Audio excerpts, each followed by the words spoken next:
Muy buenas noches, jóvenes, en este quinto congreso y primer taller latinoamericano y caribeño, los siete rayos de luz en los jóvenes del futuro. Que las bendiciones de Dios sean sobre todos ustedes y les guarde Dios en todo momento y les deje entender todo su programa.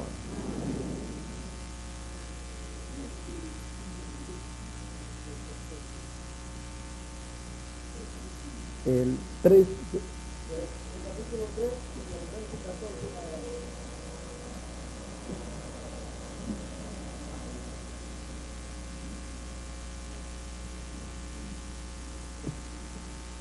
En esta noche quiero leer una escritura en Apocalipsis capítulo 1,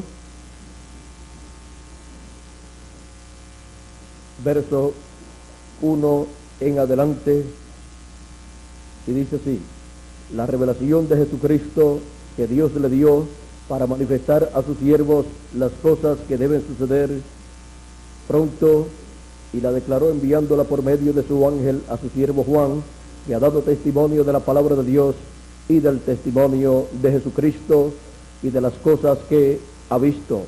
Bienaventurado el que lee y los que oyen las palabras de esta profecía y guardan las cosas en ella escritas, porque el tiempo está cerca. Para esta noche mis palabras serán la revelación de Jesucristo en el fin del tiempo.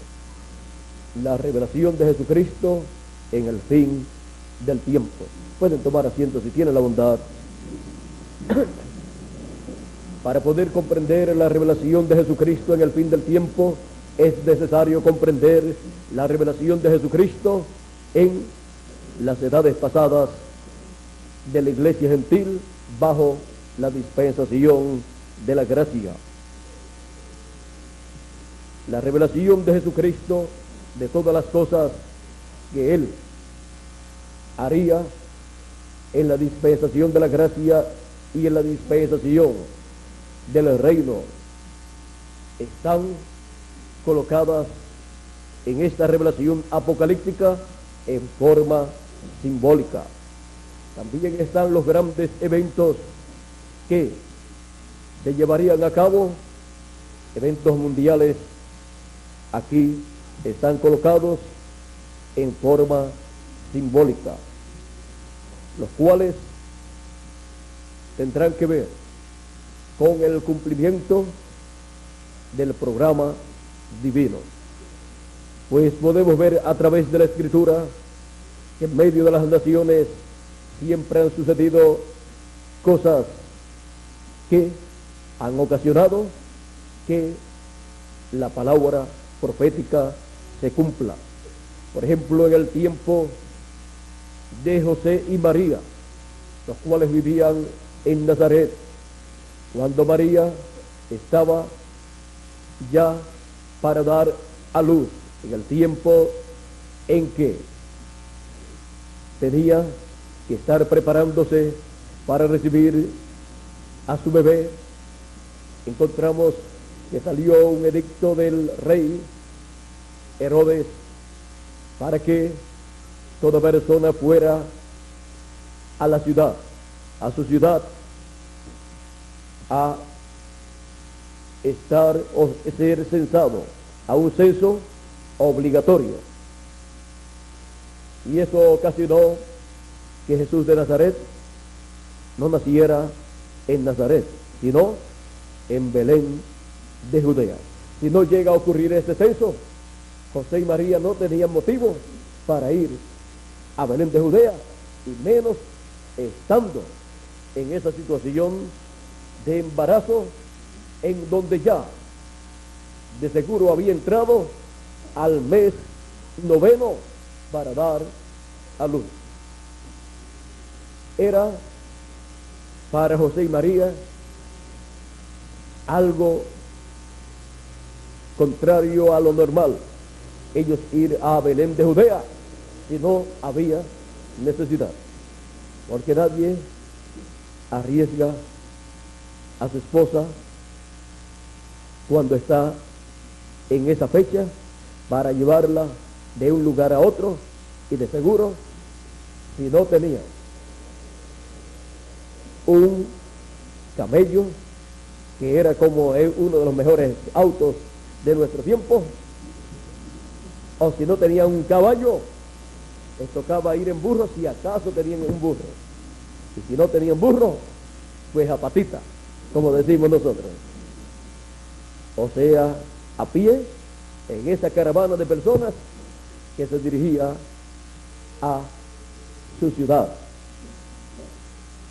a la ciudad natal o a su ciudad de donde descendía la familia de esa persona. Y por cuanto ellos eran de la tribu de Judá, ellos tenían que ir a Judea, y por cuanto ellos descendían de la línea que vivió allí en Nazaret, tenían que ir a esa ciudad.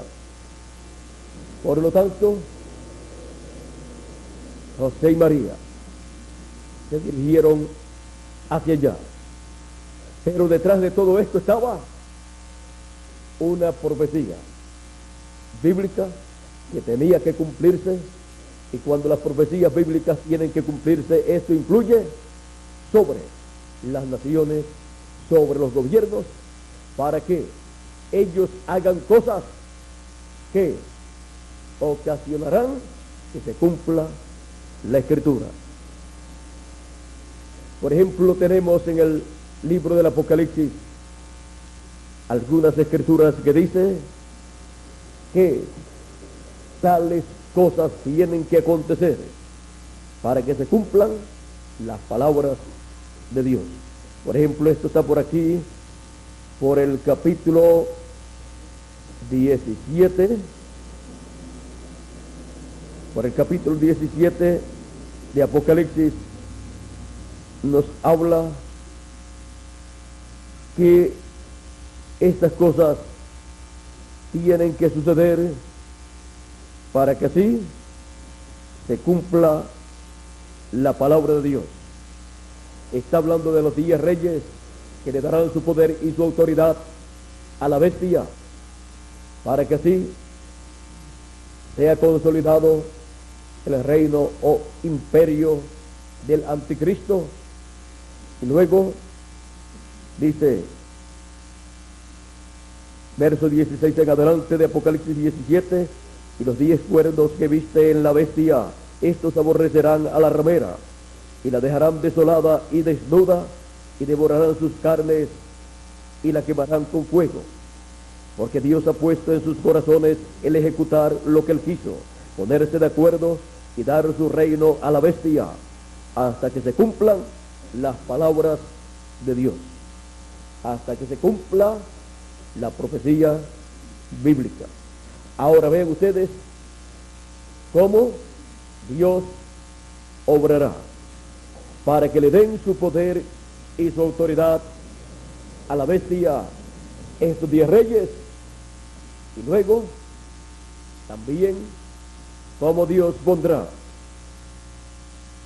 en sus corazones luego Él destruir a la bestia. Dice, porque Dios ha puesto en sus corazones el ejecutar lo que Él quiso, ponerse de acuerdo y dar su reino a la bestia. O sea, que Dios influye en los eventos mundiales de las naciones. Si ustedes leen el libro del profeta Daniel, encontrarán que en esos cambios de reyes que hubo, Dios estuvo presente. Y allí pedía al profeta Daniel, a través del cual se revelaba en medio de aquel pueblo gentil, y Daniel llegó a ser profeta de Dios, respetado en medio de aquellos reinos gentiles. Y Daniel pasó por unos cuantos reinos de aquellas naciones gentiles. Pasó por diferentes reinos, el de Babilonia, el de Ciro, el Medo-Persa. Ven ustedes cómo Daniel estuvo allí presente. Por lo tanto, Dios estuvo allí presente vigilando todo para que todo fuera conforme al sueño que le mostró a Nabucodonosor. Aún dice el arcángel Gabriel al profeta Daniel en uno de los pasajes de Daniel, y vamos a ver si lo encontramos rapidito para que así es cuando el arcángel Gabriel le dice a Daniel que él estuvo para animar a un rey el cual parece estaba medio desanimado, le faltaba un poco de ánimo, y el arcángel dijo que él estuvo allí para animarlo. Vamos a ver si Miguel lo consigue en algún lugar, y luego también podemos ver cómo el arcángel le dice a Daniel: mira, desde que llegó tu oración a Dios, salió la palabra de parte de Dios. ¿Y la traía quién? El arcángel Gabriel. Pero un príncipe se me opuso, y yo quedé allá por un tiempo luchando, porque se me opuso un príncipe. Dice Daniel 10, verso 12 en adelante, o verso 11 en adelante, dice: y me dijo Daniel, varón muy amado, está atento a las palabras que te hablaré, y ponte en pie, porque a ti he sido enviado ahora. Mientras hablaba esto conmigo, me puse en pie temblando. Entonces me dijo: Daniel, no temas, porque desde el primer día que pusiste tu corazón a entender y a humillarte en la presencia de tu Dios, fueron oídas tus palabras, y a causa de tus palabras yo he venido. ¿Qué causó la venida del arcángel Gabriel? En esa ocasión, las palabras, la oración de Daniel. Mas el príncipe de Persia, mas el príncipe del reino de Persia se me opuso durante 21 días. Pero he aquí Miguel, uno de los principales príncipes, vino para ayudarme, y quedé allí con los reyes de Persia. He venido para hacerte saber lo que ha de venir a tu pueblo en los postreros días, porque la visión es para esos días. Aquí el arcángel Gabriel le estará mostrando a Daniel lo que ha de sucederle al pueblo hebreo en el fin del tiempo, porque dice que es para muchos días.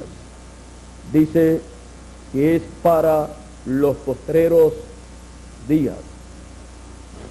Ahora, él también le dice: pero yo te declararé lo que está escrito en el libro de la verdad. Y ninguno me ayudó contra ellos, sino Miguel, vuestro príncipe. Y yo mismo, en el año primero de Darío el Medo, estuve para animarlo y fortalecerlo. Ya lo encontramos aquí, Miguel. Gracias, Miguel. Ahí leyendo salió.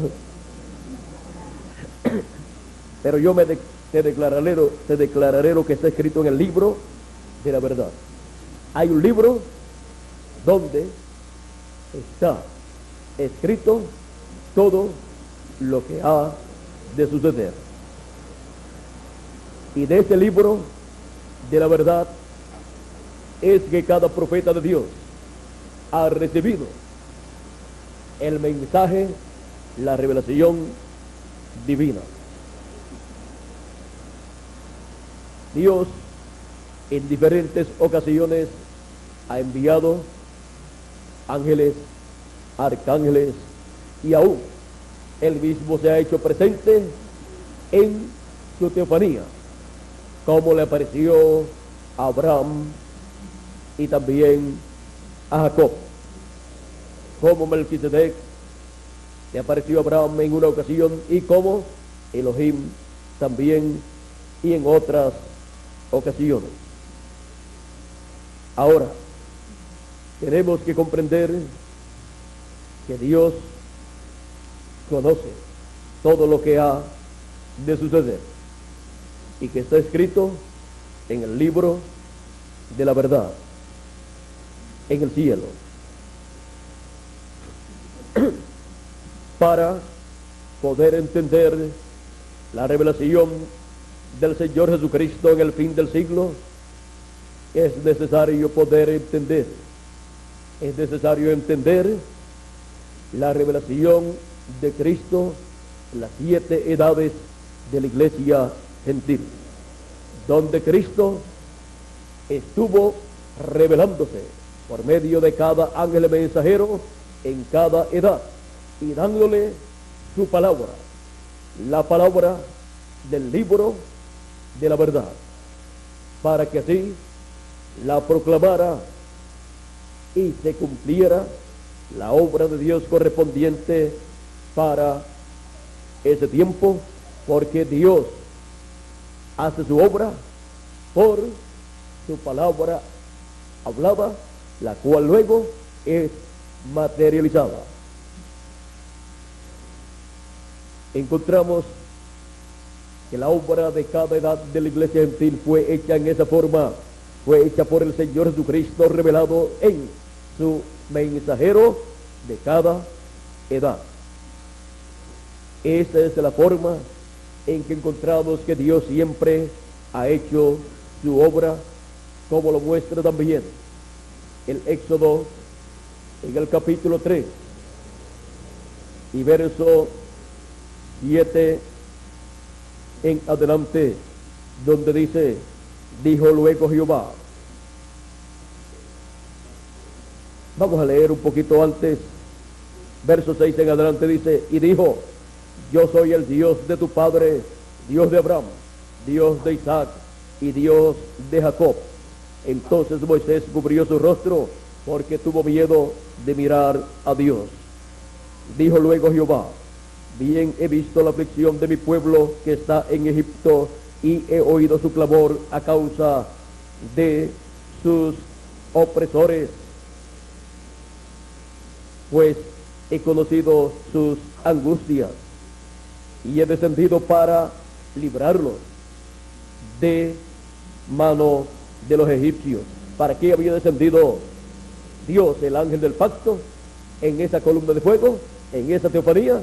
Para librarlos de mano de los egipcios y sacarlos de aquella tierra a una tierra buena y ancha, a tierra que fluye leche y miel, a los lugares del cananeo, del eteo, del amorreo, del pereceo, del heveo y del jebuseo. Dice: el clamor pues de los hijos de Israel ha venido delante de mí, y también he visto la opresión con que los egipcios los oprimen. Ven por tanto ahora y te enviaré a Faraón para que saques de Egipto a mi pueblo, los hijos de Israel. ¿No había dicho Dios que Él era el que los iba a sacar? los iba a libertar y ahora está enviando a Moisés, porque el que los va a libertar es Dios en su teofanía, en su cuerpo teofánico, el ángel del pacto. Pero para eso necesitaba un velo de carne, donde el ángel del pacto obrara y hablara la palabra de liberación para el pueblo hebreo. Dios coloca su palabra en la boca de sus profetas.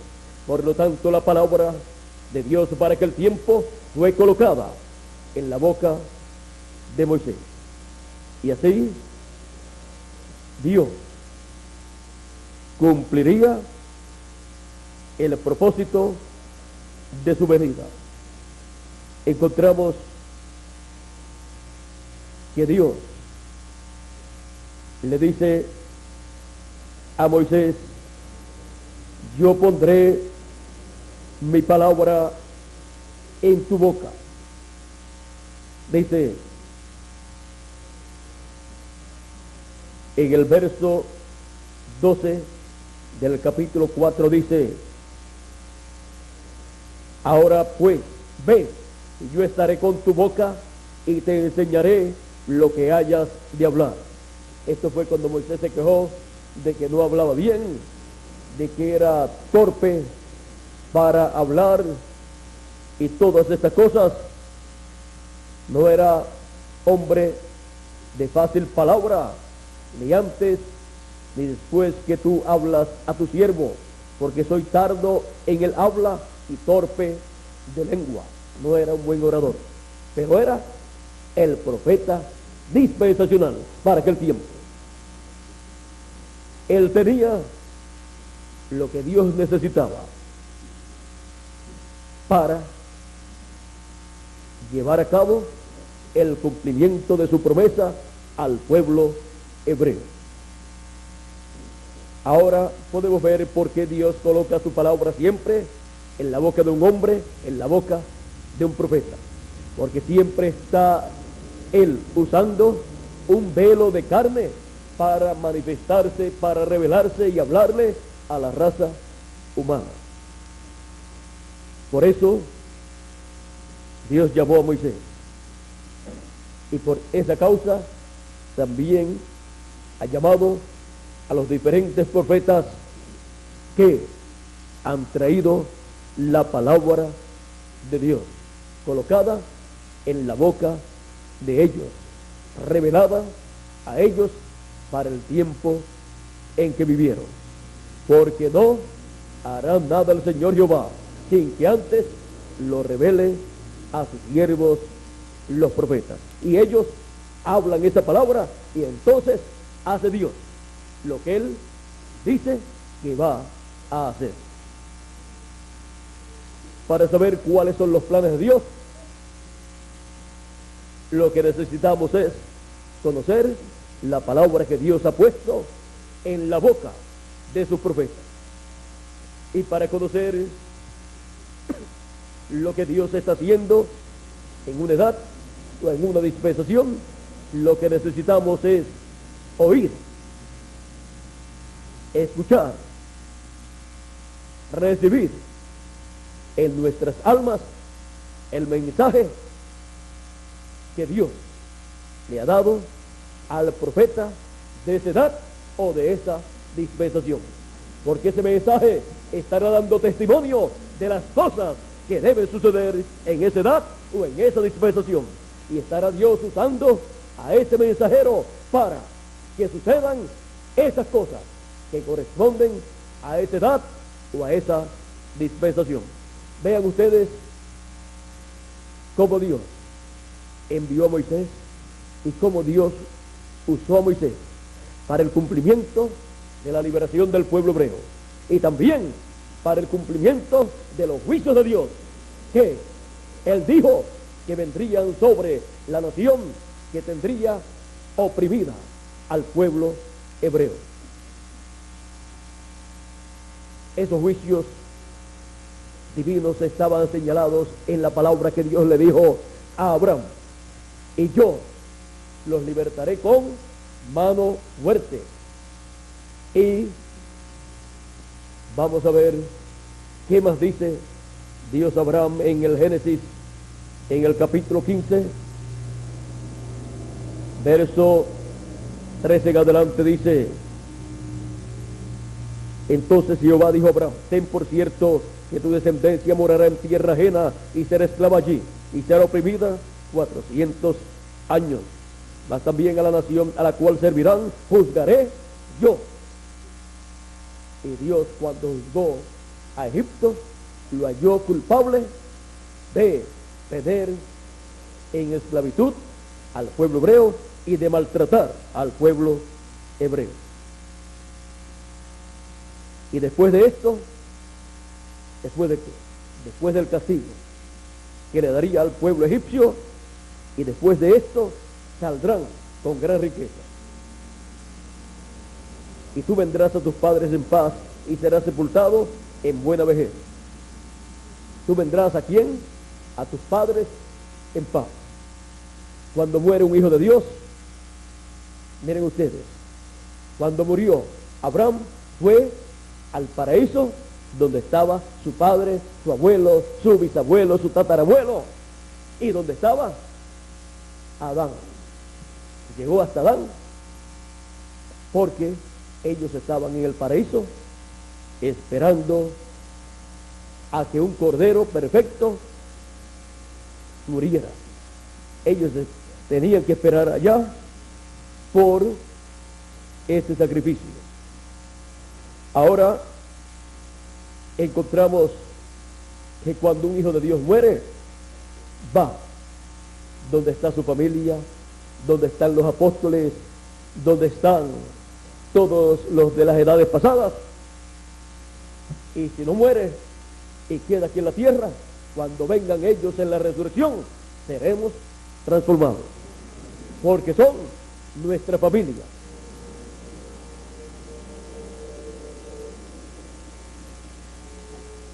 Tú vendrás a tus padres en paz y serás sepultado en buena vejez. Así es que Abraham sabía que no se iba a morir tan joven. O sea, él sabía que después de los 100 años es que él iba a morir, porque para ellos en aquel tiempo de 125 años en adelante, o de 100 años en adelante, era una buena vejez. Y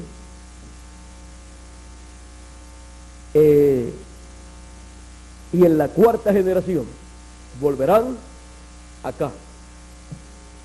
En la cuarta generación. Siempre la cuarta generación es bien importante, porque es la generación donde se lleva a cabo el regreso de los hijos de Dios, como pueblo, o como individuos, o como el cuerpo místico del Señor Jesucristo, la iglesia del Señor Jesucristo, a su lugar original, o sea, al lugar de la promesa divina, a la tierra prometida. Por eso, la transformación para cada hijo de Dios será en la cuarta generación espiritual. Y cuando se habla de la cuarta generación espiritual, se habla de las generaciones espirituales anteriores, como la generación luterana, la generación wesleyana, la generación pentecostal, y luego la generación de la palabra, donde los escogidos regresan a su lugar original, a la vida eterna, con un cuerpo eterno y glorioso, a imagen y semejanza del Señor Jesucristo. Y esa edad de la cuarta generación es la edad de la palabra, la edad de la piedra angular. Luego, en el campo político mundial, en el reino de los gentiles, se está viviendo en la cuarta generación del reino de los gentiles, donde la segunda parte de la cuarta generación del reino de los gentiles corresponde al fin del tiempo, en donde el reino de los gentiles consolidará lo político y lo religioso y formará los pies de hierro y de barro cocido y establecerá el reino del anticristo, el cual Cristo, la piedra no cortada de mano, hiere en los pies de hierro y de barro cocido de esa estatua que vio Nabucodonosor, que representa el reino de los gentiles.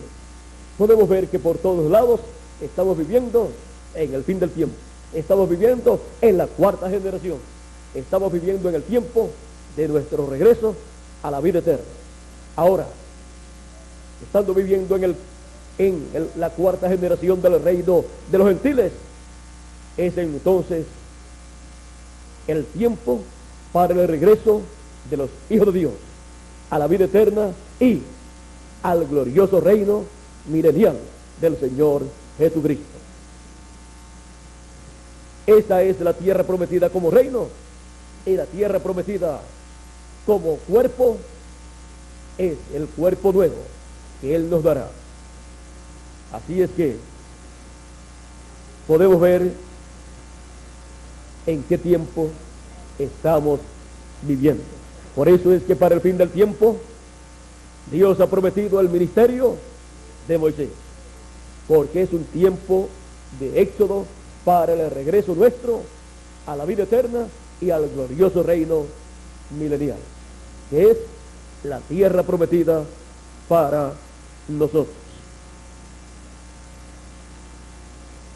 Para nosotros poder comprender también la revelación de nuestro Señor Jesucristo en el fin del tiempo, como ya les dije, tenemos que entender cómo Él se reveló en el pasado. Se reveló por medio de cada ángel mensajero. Y en el Antiguo Testamento se reveló por medio de cada profeta, y luego en la persona del Señor Jesucristo, que fue Dios manifestado y revelado en carne humana en toda su plenitud. Siempre la revelación divina es en un ser humano y por medio de un ser humano, al cual viene Dios, viene Cristo, lo unge y luego le da su palabra para esa generación, para esa edad o para esa dispensación. Y luego las formas usadas de Dios para revelarse en edades y dispensaciones pasadas vienen a ser un tipo de la forma en que Dios se revelará en ese tiempo. Por eso toda forma que Dios ha usado en el pasado por medio de seres humanos para revelarse vendrán a ser tipo y figura de la forma en que Dios se estará revelando en el fin del tiempo. Por eso encontramos en Apocalipsis capítulo 4 que Él dice: sube acá y yo te mostraré las cosas que han de ser después de estas, las cosas que han de suceder después de las cosas que sucedieron en las 7 edades de la iglesia gentil. Él promete darlas a conocer. ¿Y cómo fue que Él se reveló en edades pasadas? Por medio de cada ángel mensajero. Y luego, cuando trajo la historia de las 7 edades de la iglesia gentil, ¿cómo lo hizo? Por medio de un ángel mensajero, del 7º ángel mensajero. Y como dice él, que dará a conocer estas cosas que deben suceder. Él lo promete, y para darlo a conocer tenemos la respuesta en Apocalipsis capítulo 22, donde nos dice en el verso 6: y me dijo, estas palabras son fieles y verdaderas, y el Señor, el Dios de los espíritus de los profetas. ¿De dónde vienen los espíritus de los profetas? De Dios. Ha enviado su ángel para mostrar a sus siervos las cosas que deben suceder pronto. Esa es la forma que él dice que dará a conocer las cosas que deben suceder. Y como en la actividad anterior, donde nuestro amigo y hermano Miguel Bermúdez Marín nos mostró el gran misterio de este ángel del Señor Jesucristo, y nos mostró lo que dijo el séptimo ángel mensajero, que era este ángel un profeta, y fue señalado por el séptimo ángel mensajero como Moisés, y como Moisés y Elías,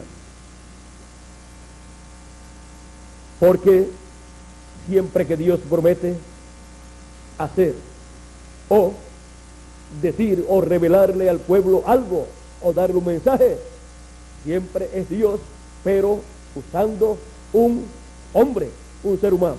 Por eso cuando Dios le dijo a Abraham que iba a libertar al pueblo hebreo de la esclavitud, la simiente de Abraham que estaría esclava en tierra ajena, ahí le estaba diciendo que usaría a un hombre. Pues esa es la forma de Dios siempre cumplir sus promesas a su pueblo. Por eso llamó a Moisés y le dijo: he descendido para libertarlo, por lo tanto ve y saca a mi pueblo de Egipto, y yo estaré contigo y estaré en tu boca, y tú hablarás lo que yo te diga. Yo pondré mi palabra en tu boca.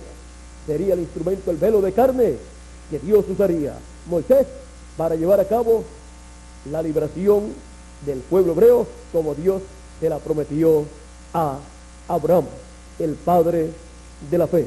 Y Abraham la creyó. Por lo tanto, tenía que realizarse. Ahora Dios tiene un plan, un programa desde antes de la fundación del mundo.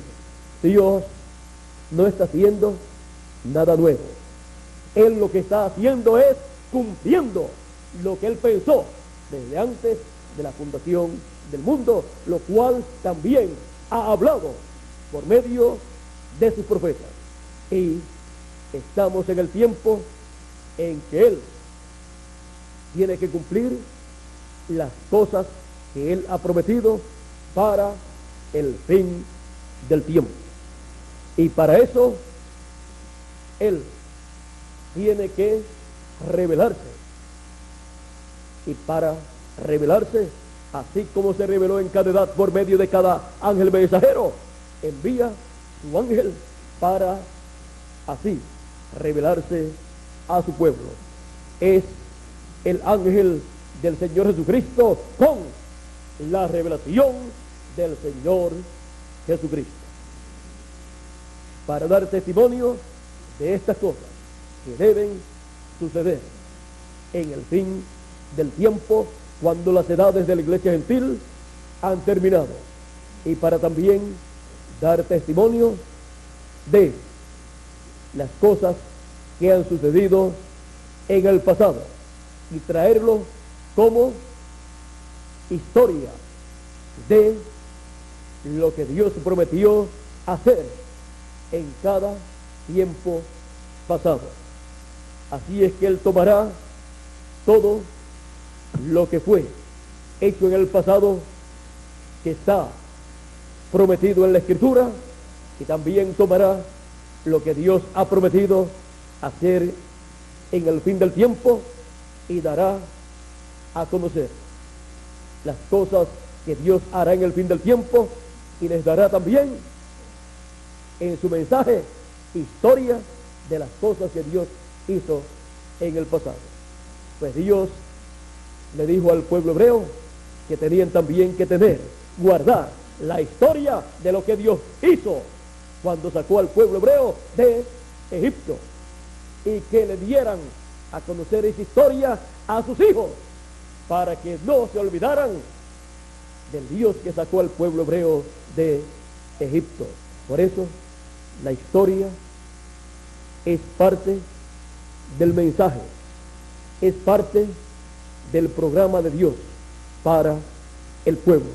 No se puede echar a un lado la historia de las cosas que Dios ha hecho en edades y en dispensaciones pasadas. Y para mayor bendición de todos los hijos de Dios en el fin del tiempo, miren lo que nos estará enseñando la historia a nosotros, si la conocemos. Por eso es muy importante conocer la historia de lo que Dios ha hecho. Capítulo 3, verso 14 en adelante de Eclesiastés dice: he entendido que todo lo que Dios hace será perpetuo, sobre aquello no se añadirá, ni de ello se disminuirá. Y lo que hace Dios para que delante de Él teman los hombres, y lo hace Dios para que delante de Él teman los hombres. Aquello que fue, o sea, en edades y dispensaciones pasadas, que ya es historia. Aquello que fue, ya es. Ya es. Y lo que ha de ser, ya fue. Y Dios restaura lo que pasó. Es como el reloj y como el calendario. Mire, no vamos a decir la hora, pero la hora que es en estos momentos ya fue ayer en la noche, y es restaurada esa hora al día de hoy, y lo que será es ya. Y eso se proyectará en el día de mañana. Las mismas horas del día de hoy son las mismas horas del día de mañana. Y también en el calendario, el mes que es actualmente, ya fue el año pasado. Y el día que es hoy, ya fue la semana pasada. O sea que son ciclos divinos que recorren, que Dios los recorre, y luego termina la obra en ese ciclo divino y comienza nuevamente el ciclo divino con nueva gente, con una nueva edad o con una nueva dispensación y con un nuevo mensajero. Nosotros estamos viviendo en lo que ya fue. Ya fue en los días de Moisés. Ya fue en los días de Jesús. Eso es lo que es hoy. Lo que ya fue en el pasado, ya es en el presente. Estamos viviendo días paralelos a lo que ya fue en el tiempo de Moisés, a lo que ya fue en el tiempo de Jesús, a lo que ya fue en el tiempo también de Noé, a lo que ya fue en el tiempo de Enoc. Por eso es que estamos esperando ser transformados y raptados, porque esto ya fue en los días de Enoc también. Esto ya fue también en los días de Elías. Él fue raptado, y eso será hoy también. Así es que la revelación de Jesucristo en el fin del tiempo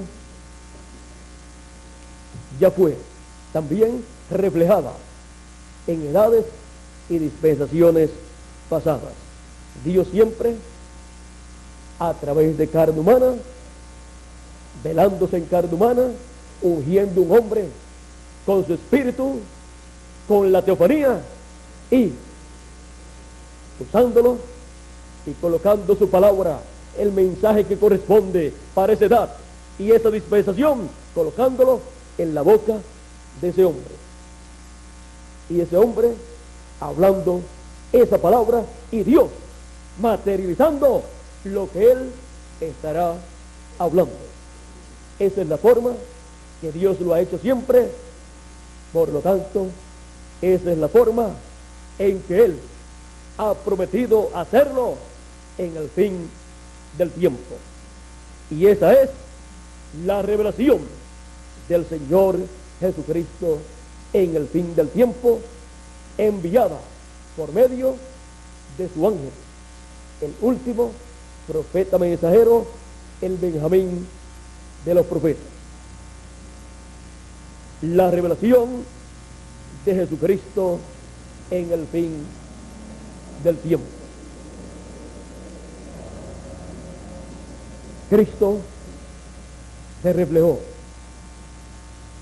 en cada uno de los profetas del pasado, del Antiguo Testamento. También se reflejó en los apóstoles y en los 7 ángeles mensajeros.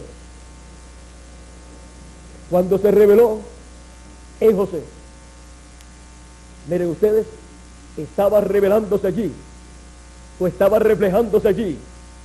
Estaba reflejándose en su primera venida y en su segunda venida.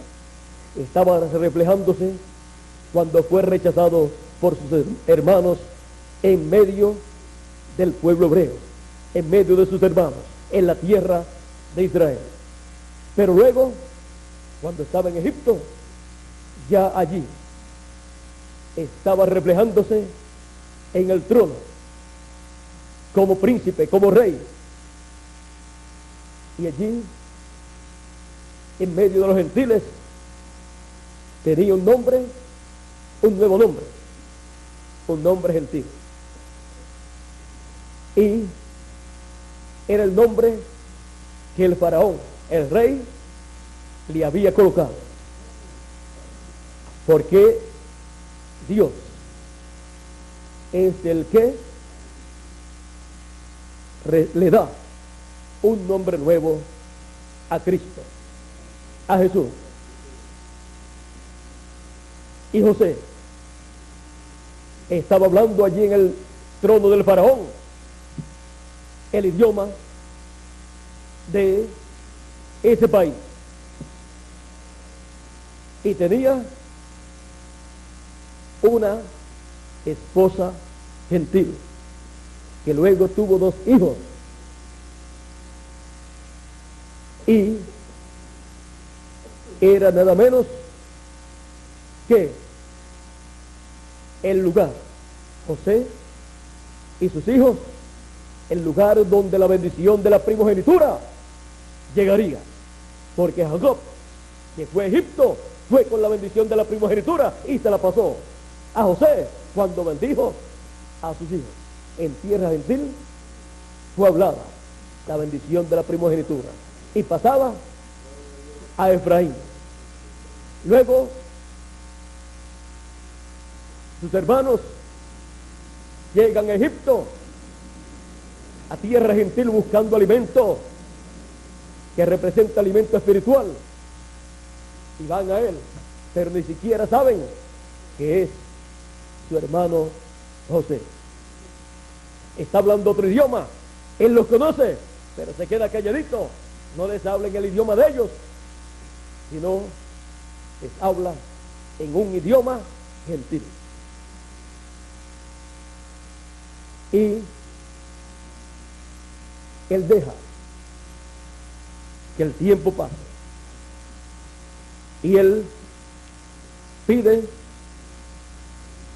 a sus hermanos que busquen a su hermano menor, que es tipo y figura de 144,000 hebreos que van a recibir la bendición de Dios. ¿Y a quién le dará? A quien le dio una doble porción de comida, siendo el menor, que siempre se piensa el menor es el menos que come, a ese hay que darle más. Y después de prepararlo todo en tierra gentil, se reveló a su hermano Benjamín y a sus demás hermanos. Tipo y figura del fin del tiempo. Así como los gentiles, como los judíos, trajeron el evangelio a los gentiles lo llevarán a los judíos. ¿Y cómo lo van a llevar a los judíos? Los gentiles. Y no es el ministerio de Moisés y Elías el que llevará el mensaje a los hebreos. Pues claro, y para eso tiene que estar entre los gentiles el ministerio de Moisés y Elías, donde Cristo estará revelándose en el fin del tiempo, para que sí, luego de terminada su labor entre los gentiles,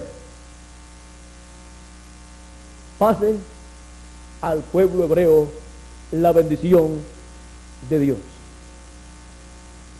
y así se realice la parte del programa divino que corresponde al pueblo hebreo. Así es que como Cristo se estará revelando en el fin del siglo o fin del tiempo entre los gentiles, continuará con el pueblo hebreo. Esa será la revelación de Jesucristo en el fin del siglo. Que Dios nos continúe bendiciendo a todos, que Dios nos guarde y que el ángel del pacto nos bendiga, así como la bendición del ángel del pacto pasó de Abraham a Isaac, de Isaac a Jacob, de Jacob a Efraín, a Manasés y a José. Y que nos ayude, nos fortalezca, nos llene siempre de ánimo, porque estamos en el fin del siglo, en el tiempo de la revelación de Jesucristo, conforme a como Él ha prometido, para que así nosotros veamos que somos parte de este programa divino de la revelación de Jesucristo en el fin del siglo. Así como vimos que en las edades, en la revelación de Jesucristo, en cada edad por medio de cada mensajero, estaban los escogidos de Dios, recibiendo el mensaje de Cristo por medio de cada mensajero. Y así corresponde para el fin del siglo también, llamando y juntando a todos sus escogidos en el fin del siglo. ¿Quién? El Señor Jesucristo, el ángel del pacto, por medio de su ángel mensajero de Apocalipsis, capítulo 1, verso 1, de Apocalipsis, capítulo 22, verso 6, y de Apocalipsis, capítulo 22, verso 16. Y dice: yo, Jesús, he enviado mi ángel para dar testimonio de estas cosas en las iglesias. Y ese mismo ángel es el ángel de Apocalipsis capítulo 7 con el sello del Dios vivo, con el ángel del pacto, usándolo para llamar y juntar 144,000 hebreos y sellarlos en su frente. La revelación de Jesucristo en el fin del siglo. ¿Vieron qué sencilla es la revelación de Jesucristo en el fin del siglo conforme a la promesa divina? Pero para esto se requería estar en el fin del siglo, en el tiempo final, para entender estas cosas que Dios había prometido. Todo en el programa divino siempre ha sido sencillo, siempre es sencillo y siempre será sencillo en el futuro. La revelación de Jesucristo en el fin del siglo. Que Dios les bendiga, que Dios les guarde. Muchas gracias por vuestra amable atención y dejo con nosotros nuevamente a Miguel Bermúdez Marín. Y que el ángel del pacto les bendiga a todos con las bendiciones contenidas en la primogenitura. Y a mí también. Amén.